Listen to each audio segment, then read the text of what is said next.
Hello, hi. Who is this? Eurydice Roman, that's who. Welcome to This Is Your Spotlight.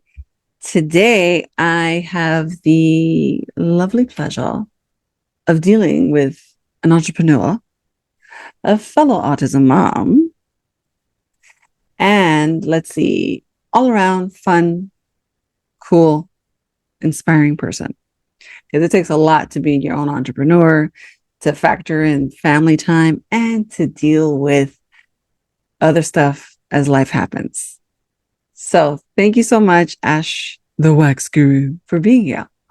Thank you. Hello. Thank you for having me. Thank you. Thank you. So let's start with the business, because entrepreneurship, especially at this point in time, it's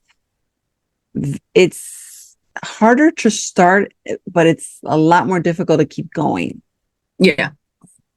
because it's like you bootstrap sometimes and you find what works for you and what doesn't work for you, and applying for like different business grants, I'm sure that you went through, and making sure that you retain like a clientele base in order to keep the business going too, because sometimes it's hard to find your clientele base and like your niche and like what can work for you eventually, even if it's just a one person, like a one man band or a Yeah. one woman band in this case.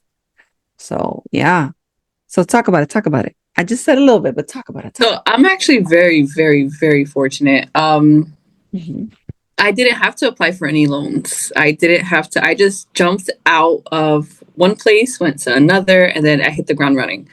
The way that ended up happening. So I started waxing back in, I want to say 2009 when I graduated from beauty school. And trying to think of like the time frames. I worked for one wax center, I went to another wax center, and then eventually I went to starting my own business. And the way that happened was I was in a toxic environment. It was very, I don't want to say catty. I'm always a girl's girl, but we always have our own issues that we can sometimes bring to work. And I was airing out my grievances one day with one of my clients, and she owned a salon, and she was just like, Ash, I will build a room, you can come tomorrow for all I care. So I took her up on it. I told her, just hold on, let me just see how far I can go, or just I had to talk to my husband. I had to just like, I was so scared. I was so scared to just do my own thing. And there was one day when I was driving to work. I can never forget this day. I was hysterically crying because I just didn't want to go in. It was a high stress environment. And I'm a fast waxer. I can wax somebody within 5 to 7 minutes. And it's quick. It's when I tell you it's quick, I perfected my own technique. So it hurts, but it's not that bad because it's quick. And because I was fast, where I was working at, they would squeeze two people in a 7 minute time slot. So we had 15 minutes per time slot. And they would squeeze two people in one time slot, then one person in the next, and two people in the next time slot. So I was a cash cow. They were working me like nobody's business, but paying me peanuts.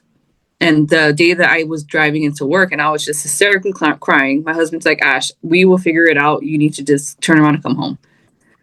So that was a Friday. And I remember working my whole shift, telling my coworkers, like, yeah, I don't think this is it. Like, I can't do this anymore. And then I forgot something happened. I was like, you know what? I'm done. As soon as I finished that shift, I walked out. I called the owner. I'm like, I'm done. I'm not coming in tomorrow.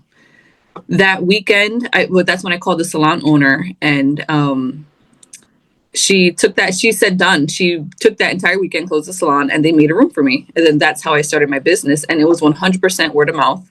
My business name came from an Instagram.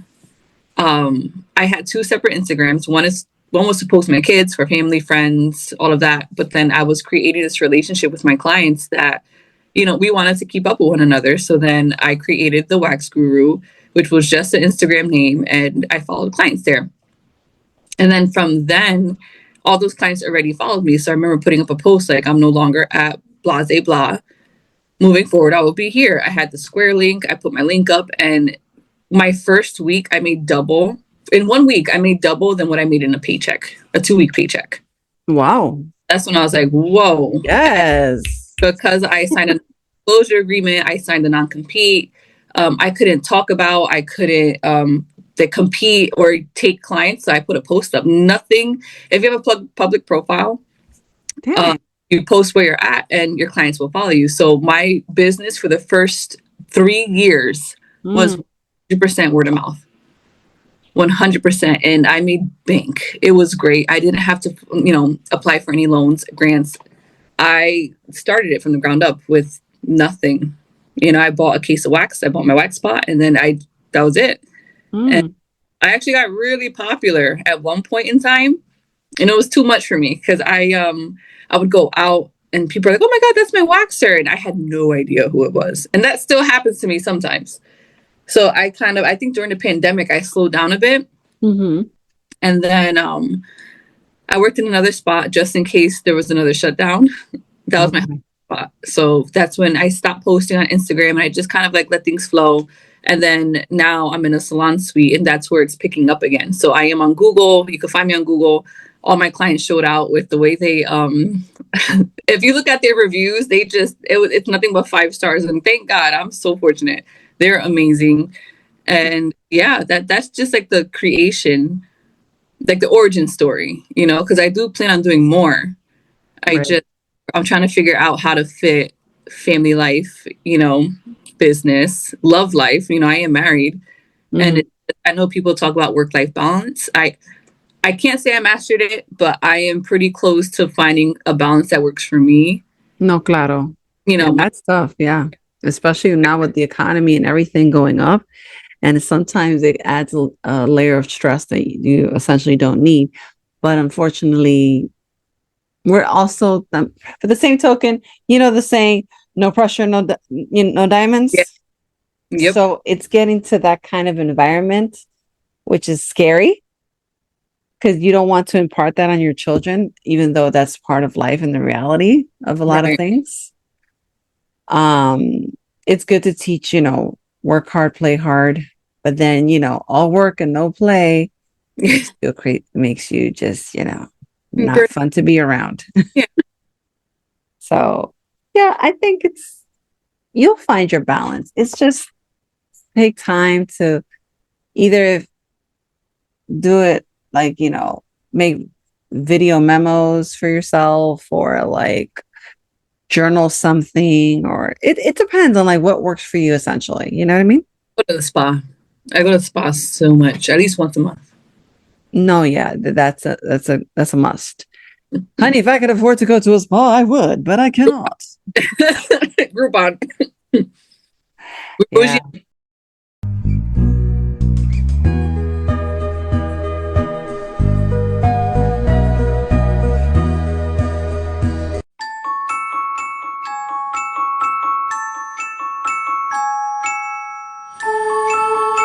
Calm down, calm down. No, no, no, no. Whoa, whoa, whoa, whoa. Be gone, lo, lo, lo, lo, lo, lo, lo. Whoa, whoa, whoa, whoa. Me like As attention deficit hyper disorder, and your son is on the autism spectrum. So, in case the audience hasn't caught on by now, it's been 5 seasons, folks. Like, pay attention, por favor. Atención, atención. Y buena tarde y buena noche. So, just in case, good night and good morning to everybody, and good afternoon. So, again, I have ADHD. I was labeled as hyperactive impulsive. What that means is just I fidget a lot. I have trouble staying still. Sometimes I feel like I have an internal motor running. I interrupt people. I cut off people when I'm talking. I'm truly a person that listens to respond. Oh, So I say that it yeah. depends. It depends on the situation. There's sometimes I listen to respond, and then there's times that I just listen to find out like what's going on and is it worthwhile saying anything Mm-hmm. or just letting the person air out their grievances or letting it air out whatever it is. And then my son, he's on the autism spectrum and he's considered a level 1. which means he needs the support. He's social, but he still needs like speech therapy, occupational therapy, and counseling. Yeah. So sometimes he has these episodes, there's such a thing as autism anger. It is very real. Yes. Very scary.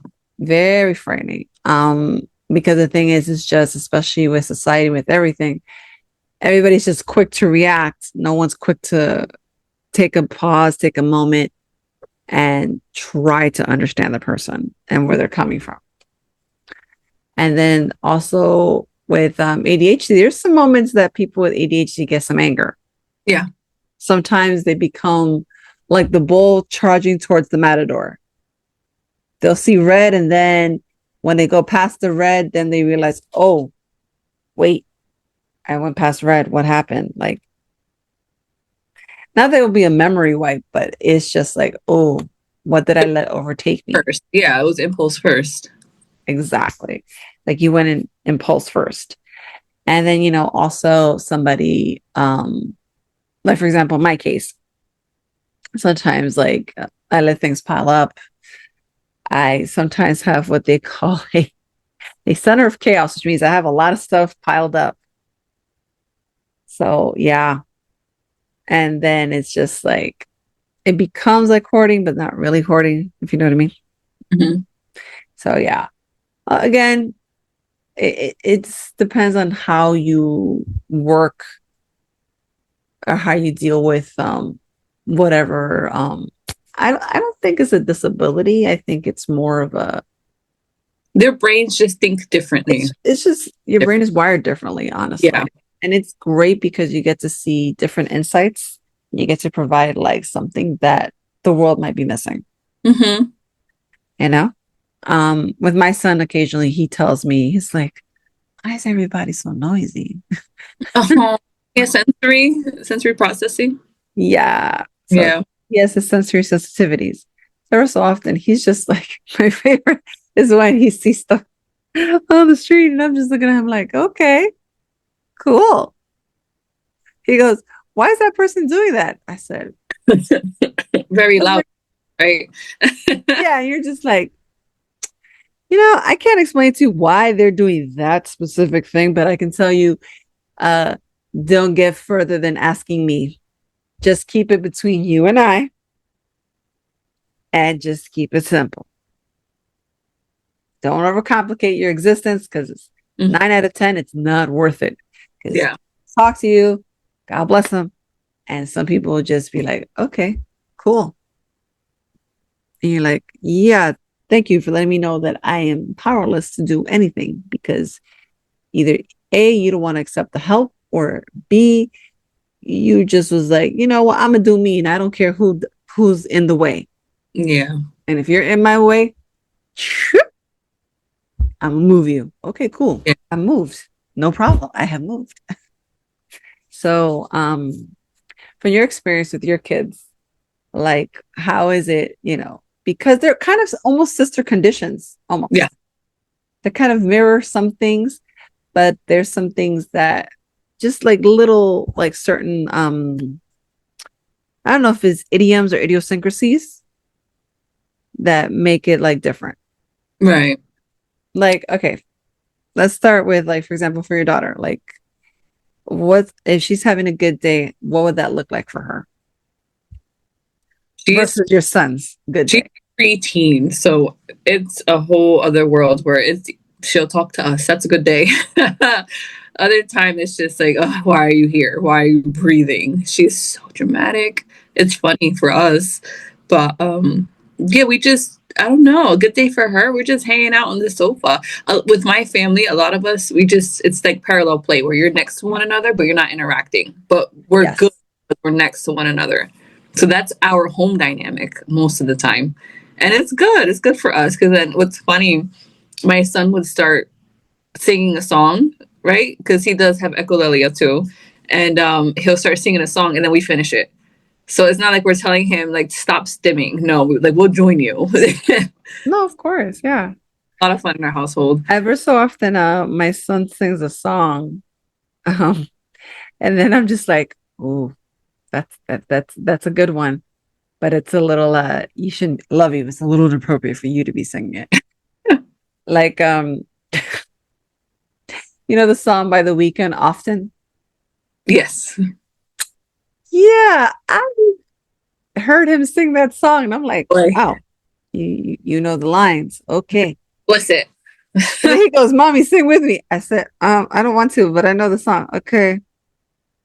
Da da da da da da da da da da da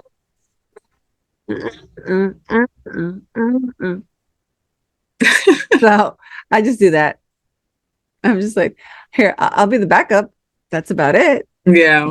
I'll be your backup person, but not homie. I don't want to sing. It's so funny. Yeah. So parallel play is very big. Also the thing is just like and sometimes like when I took him to what's it called? Not it was at the Centers for Autism Related Disorders. Okay. There was the office in the Bronx. I took him there and God, what's it called? It's not intensive behaviors therapy. It's not IBT. It's not DBT either. It's not dialectic behavior therapy. It's also not CBT. It's not cognitive behavior therapy. Uh, um, ABA, applied behavior analysis. There you go. I remembered. So it was they were doing ABA, right? Hello? You're Yeah, here? I'm Okay, listening. okay. So I took him there to do ABA and there was parallel play. And then they were trying so hard to kind of like not break him from parallel play. But he goes like, this other person is playing Marble Run just like you. And I was like, yeah. He's like, yeah, okay, cool. Oh, dude, you're playing Marble Run. So am I. Okay, you build yours, I build mine. And then they would just be side by side building it the same thing, literally. And they That's were like, cute. okay, but interact with one another. I said, yeah, they're playing the same thing. He knows he's there. Yeah. He's aware of his presence. It's just that But that maybe anxiety kicks in. They don't know. Sometimes they may not know the right things to say. Then they get worked up because it's just like, oh my God, what am I doing? So it's like we just leave my son. It's like, all right, whatever you want to do, we'll do it with you. no, exactly. And I think that's part of the gift of knowing, your child's needs. It's Yeah. just like, with him, I sometimes let him guide me. Yes. That's so important. That is so important to just let your child guide you because they know what they need best. We're just trying to catch up and understand like Yeah. what's going on in your head so I can best help you. Mm-hmm. A lot of times it's by us wanting them to do what we want them to do. It's a meltdown waiting to happen. Absolutely. 100%. And it's interesting because you're just like, yeah, no, maybe, quizás, I don't know. So, no, I'm very fortunate in that sense that, and a lot of people are just like, and sometimes I love my son, but sometimes he has his moments and stuff like that, like his humor. Like he identifies, he could find the humor in Sheldon Cooper, God bless him, the actor who portrays him. Yeah. He could find the humor in Sheldon Cooper stuff. He's like, he goes, he did what? Why? Like I'm like, oh, you get the sitcom. He's like, yeah. He understood it. Like he understood. So yeah, ever so often when I watch The Big Bang Theory, I tend to do that with him. I was just like, there's certain shows, and then there's certain humor. Like when I watch comedy specials, I'm sure like he just goes like, Hmm. sometimes he'll say it's funny. Sometimes he'll be like, hey, yo, did they really say that? What? So yeah, it's interesting to say the least to have somebody told me one day, old school Latinos, God bless them. Shout out to that generation. Yep. Um, my favorite is one person goes, ay, él es tan inocente. I said, uh-huh. Él no tiene malicia. I said, uh-huh. Sigue. I just looked at him like, keep going. Because you see my face. I'm looking at you like, you better not say what I think you're gonna say. Because you don't know what I might do. Mm-hmm. Okay. I got some keys jangling in my hand. Don't mess with me. So it's just like, sigue. Mm-hmm. And I said, no, pero eso es malo. I said, malo, ¿desde cuándo? I said, since when is that a bad thing to not be, malicious or, have Mm-hmm. ill intent? He's like, no, because your kid's not. I said, yeah, those are other people's children, not mine. I said, listen, my son is innocent, has a kind heart and good intentions, and he Yeah. wants everybody to be his friend. Is that a crime against humanity? Nah. But I don't want him to change and lose that loving aspect of himself. And he's around the wrong people. It happens, and it's so sad when it happens. So sad. I know. So I'm just looking. I know people. I prefer to cocoon my boy. Yeah. No, I want to too. But one of my clients, and it always goes back to my clients because we talk like that. I didn't want him to play any sports. I was just like, I don't want to be made fun of. He's level 3. He's not gonna understand. He needs constant support. And she looked at me and she was like, don't you dare stop him from doing something. She said, you go out there. She goes, I don't care if you get embarrassed. She was like, they should be embarrassed for not understanding. She said, you sign him up. And I did. I found a special needs team where I live at. And he's been playing baseball. And it's so cute because it's a team filled with children on the spectrum. Oh, Type of disability. It's beautiful. And we love our coach. The coach was actually one of the I have a podcast called Exposed with Ash, and we talk about taboo topics. right. I do a few episodes a year. It's nothing crazy. It's a hobby. But my first episodes, I needed it to be about autism. Autism is so personal to me. So his coach, my son's coach, was one of the dads on that show. Oh, and okay. They're amazing. It's so amazing. It takes a gentle heart to raise somebody on the spectrum and to educate other people who insult us all the time, and they don't even know it. I get comments where it's like, oh, he looks so normal. Like, he is normal. He just thinks differently. He doesn't, he communicates in his own way. Like, he's a beautiful child. And he is a child, so it's just, I did cocoon him for a minute. And then now it's just like, no, like, we're going to go out. We're going to go to restaurants. We're going to do this. We're going to do that. And when he has an episode, we just know how to best calm him down and, redirect.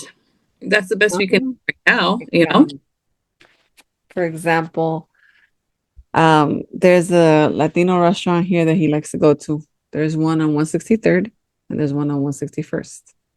So I'm here in Manhattan. So, right, this was fun.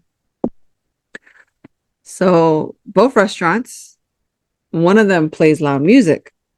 And I had to tell them at one point, I said, can you do me a favor? Could you lower the music a little bit? They're like, what do you mean? You see how my son is starting to just stem like this? That means it's too loud and he's trying to self-soothe. Yeah. Perdón. Okay, también la bajamos. And they lowered it. And then the waitress came. Is he okay now? I'm like, yeah, he's fine. That's good that they did that. Yeah. So I said, listen, he likes you guys' food. Just, work with me to, do that. And then the other one is smaller, so they don't play music. So it's just about, tu ahí, you sit there, you have your food, and it's more of a grab and go spot. So, but with him, I just sit there with him, and sometimes I'll have the phone and stuff like that. And again, it's about finding what works for you. And again, teaching people, educating people, and not being afraid to go there. Wow. Hold on one second. Excuse me. Okay. So, what do the kids think about the way that the business works for you? Do they ever say, "Oh, mom's pretty cool. Like she's got her own thing going"? Do I want to be like mom someday? My son doesn't understand. He knows what waxing is because when we used to bring him to the studio, he would like want me to wax like a little patch on his arm. but like that was like the gist of it. But my daughter, it's so funny because she at first it was a joke where it's like, ha ha ha, mom waxes private parts, you know? And then Sorry. now that she's in school, I know. Now that she's in school, um for some reason, I was so embarrassed at first because on my Instagram, on my work Instagram, the waxguru.co, you do see some slight videos of like the vajacials I do. It's a facial for your vagina. You see extractions, you see maths. So I had a whole bunch of 11-year-olds on my Instagram looking through my stuff. And then some of them were like, Ava, your mom is so cool. And it wasn't until her friend said that now my daughter's like, my mom's the wax guru. So now it's a thing. And I had to put like a block on my calendar on my scheduling app so that they can't book appointments because they thought they were funny and tried booking little appointments for a Brazilian wax. What? So yeah, these kids, they're different. They're so different now.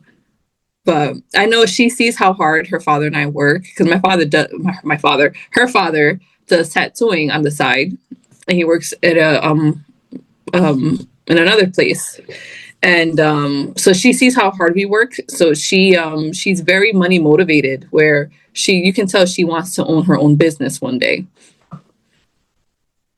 Well, that's important, honestly. That's good Yeah, that you've inspired that in her. yeah, it's That's a cute. good thing. Trust me, you will know, you will see it, God willing. You'll see how it manifests after a while. Because sometimes my son's even told me, like with my job, with with my day job, he goes, "Don't worry, when I get to be," because I told him one time, I said, "Listen, if you can't find anything, you're gonna come to work with me at where I work, okay?" And he goes, "You sure?" I'm like, "Yeah, sure." It's not what I do is not exactly, rocket science. It's just about patience. So Yeah, he has to work on his patient level because there's days that I myself, when people come up to me and approach me, like, okay, for example, I'll give you a funny story. Yesterday, I was at my job, right? So I have to wear a uniform. My uniform is a three-piece suit. ooh, So complete with tie, shirt, vest, the whole nine, the whole getup, right? So this person sees me. I'm wearing a three-piece suit, literally with a pin, the name of my space of where I work at, right? And he goes, "Do you work here?" "Sir, there's no other reason to be dressed in a three-piece suit and wearing a pin and have an ID hanging off my neck, sir, if I didn't work here." yeah. His response was, "Well, it's New York, you never know." There's some relevance in that too, you know? I looked at him like, "What kind of people?" I said, "Sir, what kind of people do you know have the free time to, hey, I'm going to a public space. Let me just wear a three-piece suit, pretend I work there." No, dang it.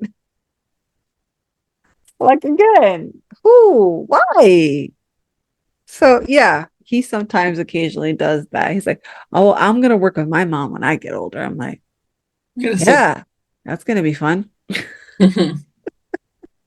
I said, because you have to hone a certain type of customer service personality. yeah, I know I sounded like an automated machine. Because there's days that sometimes people will try you I bet. and you just look at them like, you just be like, "Fix it, Jesus. Please fix it. Por Dios. Look at me. I need you to fix this. Because if I fix it, something's happening to me. Hmm. And who am I going to leave my child with? I have no idea." So, um, yeah. So I think it's great that, you've inspired at least that from one of the two kids. So that's pretty cool. And at least, if they have a general understanding of what you do, that's good, at least. But that is funny that they try to prank you by, Yeah, by appointments. they're crazy. You gotta love the kids of this generation. And you're just like, so do you think it's cool to do that? Yeah, it's messed up, you know? So, is there at some point you're gonna switch it up or are you gonna stay steady in the path that you're doing? No, definitely switching it up. My body's tired. Oh, Um, I do plan on switching eventually, years down the line. I do plan on switching where I work part time, 100% part time waxing. And I do want to go one or two directions where I will either be a advocate for other moms for children on the spectrum, where I will create something for them for the school system so they can get the most services. And then parallel with that, I do plan on getting the registered behavior technician certification and working in the school system with children on the spectrum. I feel, but here, I know way too much to not do Welcome to the something with what I show. know. I am here with book author and parent Jose Ruiz. Hello. His book is called What Could Have Been First Trip to Space. Or I could be saying it wrong. You never know. So welcome to the show. And Thank you. here's a little interesting tidbit about the whole premise, how it came about. He's also a fellow autism parent, similar to myself. Sometimes we get inspired by our kiddos, believe it or not. We don't say it to them because then they'd be like, oh, Yeah. I'm inspirational, mom. And you're like, yeah, you are. True statement. It's like, bájate un poquito. Don't fly away on me. Calm down. And so tell us about your book. First and foremost, thank you for having me. Thank you for saying yes. Thank you. The book came about as an idea, a basic concept. So the concept was, how can I portray the situation around our family's take on autism? So it's not about the autism specifically, but everything that we live through. He's obviously, Alex is the main character, the center of gravity of the entire book. The reason for the what could have been is because it allows me to actually put him into different settings. And being a kid from the late 80s, early 90s, for us, it was, the cowboys, fireman, police, and spaceman. That's what we wanted to do when I was growing up. And the first three, great careers, hands down.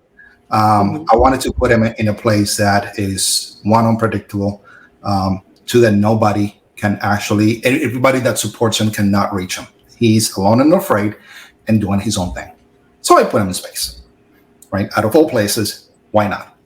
So we decided to, well, when I'm saying we, I decided that I was going to put him in different situations that would allow me to bring specific pieces of autism. The anxiety, which is big, the sensory issues, which are, in the case of my particular son, are very, very big, and actually nonverbal. The nonverbal piece and breaking through that area was very important. And all of those three primarily are very, very heavy on the book. There are other areas in the social arena that get presented to include discrimination, which is towards middle end of the book. And he goes through all of that. He goes through all that. He succeeds. But because it is a series, we got to open it up for the next chapter. So what you're going to find is that in this particular book, what we did is we artificially enabled him to reach certain things, certain goals. But because we are opening for the next one, in the end, we got to take it away. And we did. We gave him the ability to do all kinds of great things that he did. But in order to transition into the next one, we, and I keep saying we, it's I made a decision to actually just take it all away in the same manner that it was presented originally, in order to open the new book with his recovery coming out of that situation and how he gets empowered a second time in a different way. So in this particular case is parent support at the beginning, but it's primarily artificial support what he gets that allows him to propel himself forward. So the goal is to actually write a series of 4 books. And the reason why this one is first trip to space is because the 4th one is the last trip to space. So the first, 2nd, and 3rd are figured out. I mean, sorry, the first, 2nd, and 4th. The 3rd one is the one that I have not figured out yet. I'm playing with that one. Yes, because it's a series, and I got the ability to move back and forth on where do I want to put them. I have an idea on my head, but it depends on how I finish this second one that I'm working on right now. That is actually going to place them in. It's going to give them a position for the 3rd one. So that book has not been figured out yet. I do know I want to put him back to space on the last one. So I know that from the 3rd and the 4th, he's going back up. Okay. And as you know, I live here in Florida. So. Well, you're near Cape Canaveral, so I can see why you might get some. In Florida, there's Cape Canaveral, and then you have the Kennedy Space Center. So I actually live in Tampa on the other side of the state. But because this is primarily flat, I can see the launches from my house. And it looks beautiful. In a clear day, I can see rockets go up. It's a beautiful, beautiful scene. We were able to actually see, from Tampa, you can see rockets being propelled over at Cape Canaveral. I did make the attempt, though, to go to Titusville for Artemis 1, and unfortunately, we were not able to make it. Come to find out that it got delayed, but we are hoping that Artemis at some point goes up and we can actually watch it from here. Yes, I'm a space nerd. Gotta admit it.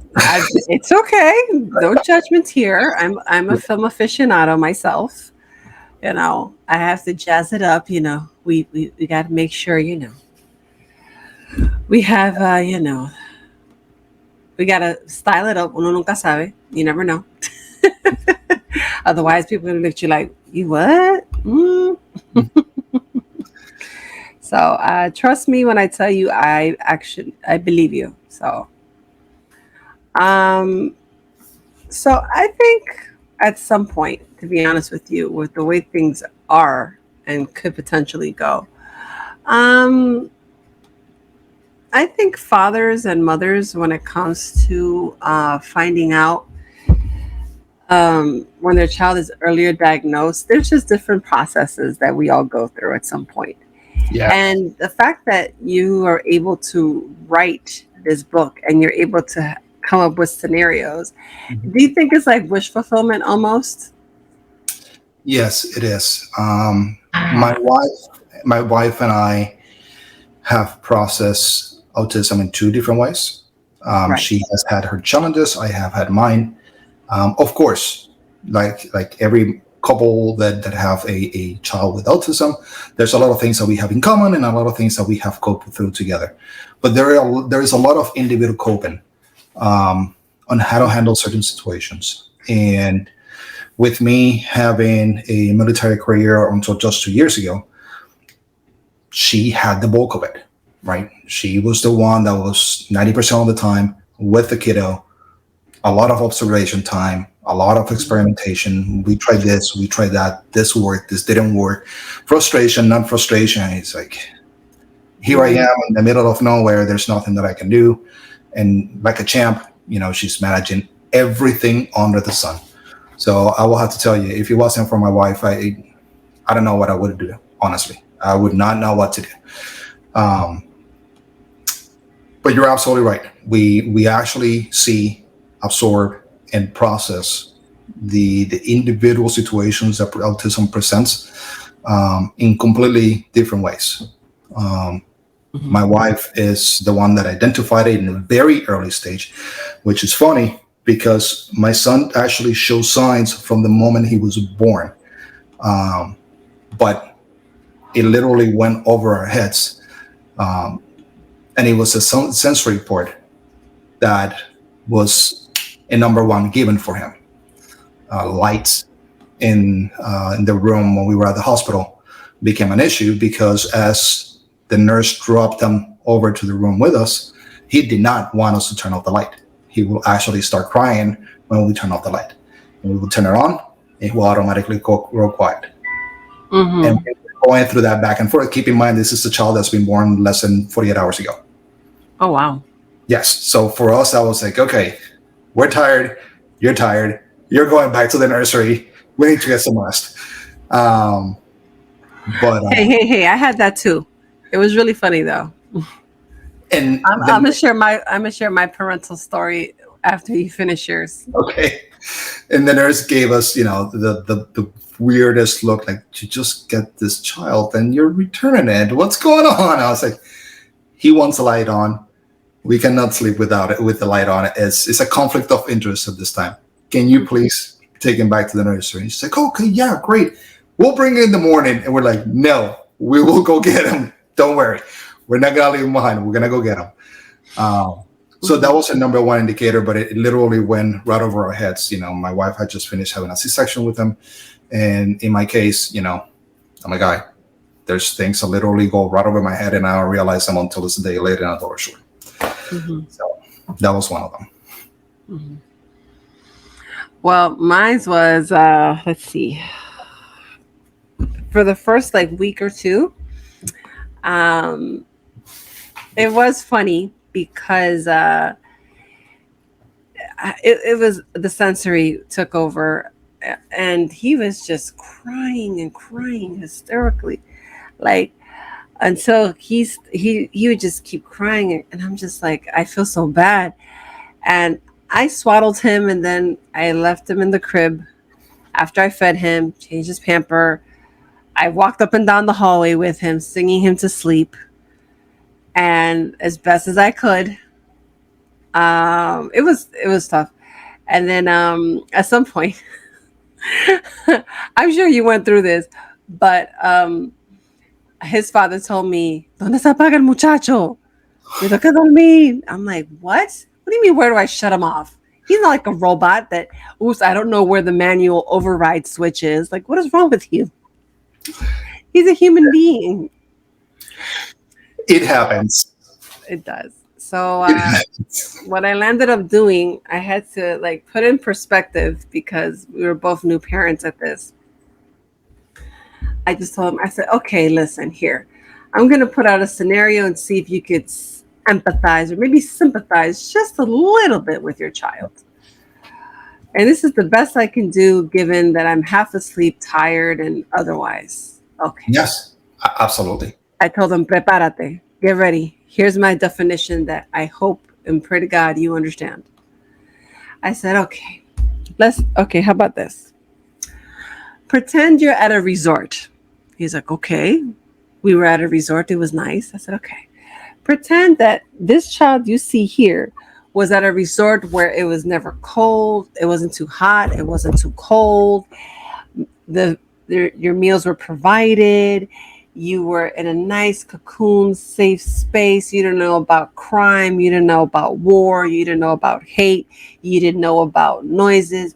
You didn't know about other people. You didn't have to adjust to anything. You were in a comfortable darkness, but then ever so often things, when they started moving, they moved at a pace you controlled.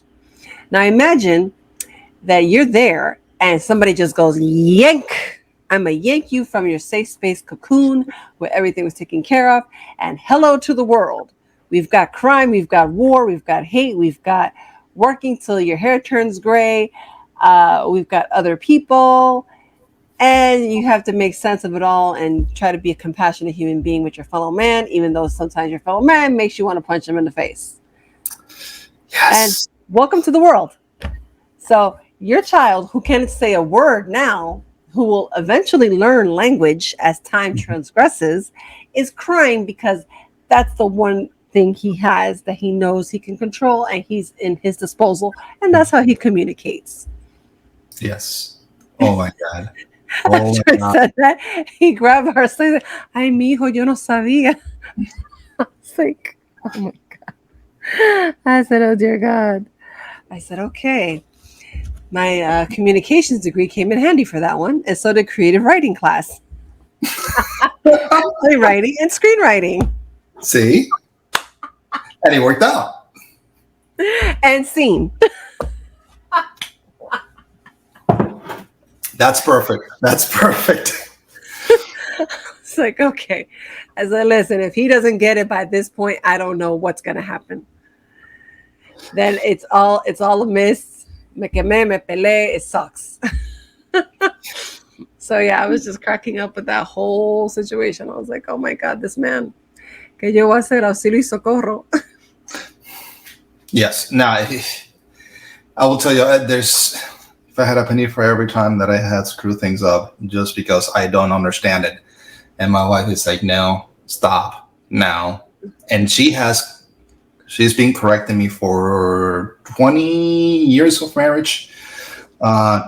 Yes, 20 years of marriage. Every time that I screw it up, she's saying, no, try again. No, try again. And I'm stubborn, which makes it makes this relationship even more beautiful. Because I'm saying no, she's saying yes, and I have an expression that I like to say at work, especially with people that refuse to work. Right? I can take you to the water, and you can drink voluntarily, or I'll drown you. Right? I get drowned in this house constantly. It's like you're gonna learn, and I don't drink the water, I'm getting drowned every time, no fail. Yeah, it does happen that way. Hold on one second. Yeah. We do have, I was able to get some images here to help people just a bit. It's going to be a combination of Jose's book, where you can actually look at the title of it and the way it looks on the outside. And it is on Amazon.com. Please look it up. And it is available for, is it available for purchase? Or, Yes. Okay. So. Yes. We have it on Kindle, and we have it on paperback. It's in October. Will come out of Kindle Unlimited, but it will remain in Kindle. It's just going to come out of the Kindle Unlimited program, and we are going to expand it to Apple Books and Google. Okay, don't forget Audible. So Audible, we will do a version of Audible in the future. The problem with Audible, and bear with me for just 1 second. If you go through the book, you're going to notice that there is a lot of male parts and a lot of female parts, right? And I'm a big Audible guy. Like I take 45 minutes from my house to the office and vice versa. So I have over 100 books on Audible. That's like my pastime, going back and forth from work. Mm-hmm. One thing that I gotta figure it out how to do, and this is definitely gonna come because I'm very interested in it, is to get narrators that are either have the ability to change voices, because there is a lot of individuals within the book, or a group of male and female that can do multiple voices, because there is a lot of males and there is a lot of females in the book. So that's been the one thing that has held me back a little bit. I was going to do it myself for a little while, and I was like, yeah, I don't have the best voice as a female. Let's not do that. It's not going to sound good. And I tested it. I have to be honest. I tested it. I have the mic here. I went through the process. I was like, oh my God, I sound horrible. Don't do this. Just get somebody, go ahead, pay a professional, and have them do it. No, exactly. So right now I'm going to show a small clip to everybody watching. And it starts with Jose's book, and then there's some facts and statistics about autism.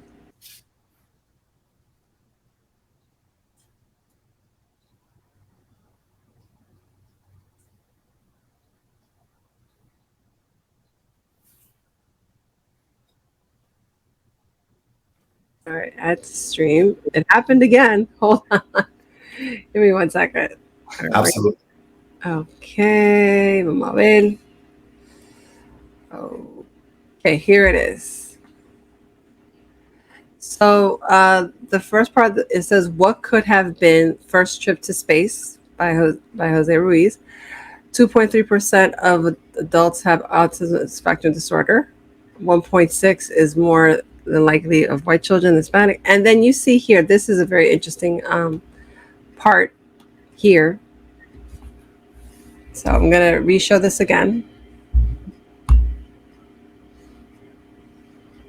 So it's 1 in 44 now. It has gone down the numbers drastically. Before it was 1 in 100. Now it's 1 in 44. And as you can see, there's a large number at the end.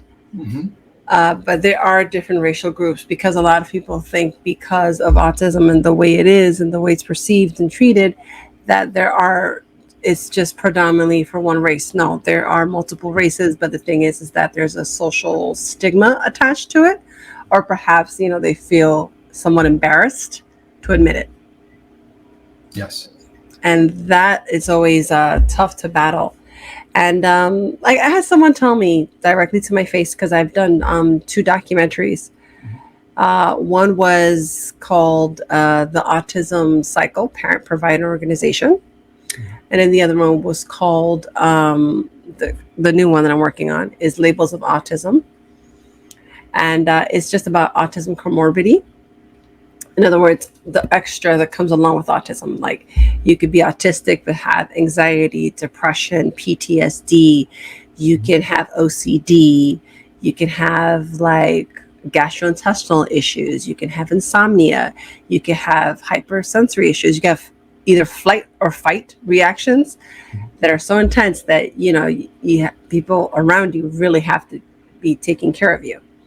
And I interviewed 6 parents and adults with autism from 6 different states. So it was New York, New Jersey, Maryland, Georgia, Florida, and California.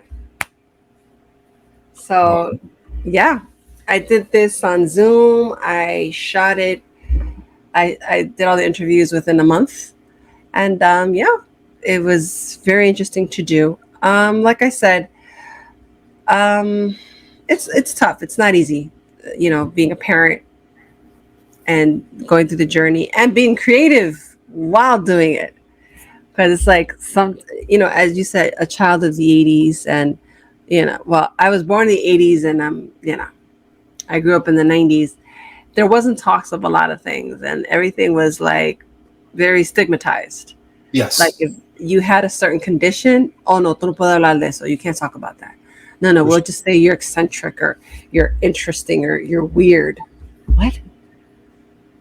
But so-and-so has the same thing. Why can't I, if so-and-so has the same thing, why can't I see an ally in so-and-so who has the same condition as I do? Oh, no, because, you don't have that coverage. What? What do you mean, coverage ni coverage del carajo? It's the same thing, isn't it? It's like, nope. So, for the book, you said that at some point, okay, you have the scenarios. Mm-hmm. What discrimination would you tackle on in the book? Jealousy, specifically jealousy. So there is an area in the book in which Alex, the protagonist, gets presented with a situation in which he's already succeeding because of this artificial enhancement. And there is a person within one of the crew members that ends up joining him because he actually started the travel alone. There's a second ship that needs support, and they actually go and tether that ship to their conglomerate. And it happens that there is a particular individual within that second group that had gone through an enhancement, which is the one that he's now carrying. She could not manage the enhancement, so she had to be taken the enhancement completely. Right. They are more willing to do specific things if given the opportunity and the tools to do so. I am a firm believer, and I wanted to present them in the book, but it was difficult. It was very, very difficult because you Well, they're have to, not completely fearless. The thing is, what yes, that is true. like normal things that seem run of the mill to us would be kind of like scary to them. Yes, And yes, you're just like, wait a minute. Like, for example, really silly example. Walking down the stairs. Depending where the stairs are, or, if they make a certain noise when they Mhm. place their feet on there, or even if it's at an angle that looks like if they stand like this, they could potentially fall down the stairs. It's like extreme examples, but there are other things that people are just like, it's just walking down the stairs. Okay. Like, what are you scared of? Yes, and it's different with every individual. Of Um, course. Absolutely. but in the book, I wanted to give the opportunity to present the situation, but at the Mhm. same time, I wanted to be fair to both the protagonist as well as the antagonist, because she's going through a very hard piece to understand under the conditions that they're in. However, Mhm. I'm a very firm believer that at some point, within our society as a whole, we're gonna figure it out, that specific combination that each individual needs Mhm. in order to make them successful. Period. Mhm. Not that because my son has a particular combination, he will be successful, but the one right next to it won't. No, I honestly believe that we have actually come out a long way from where we were 10, 20, 30 years ago. You made a comment earlier in